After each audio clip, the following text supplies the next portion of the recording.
So, ngayon guys, magdodrawing tayo ng tao.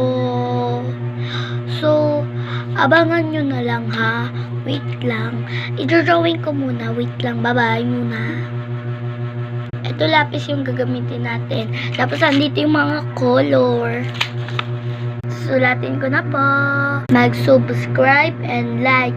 Kasi, nagre-reklamo ako. Wala nagsusubscribe at nag-like.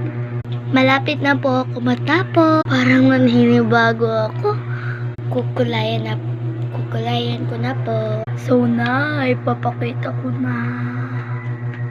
Ayan na po. Ayan na po.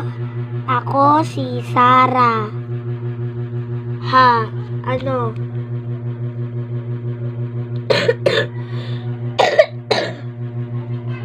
Comment na kayo ng part 2. Let's go!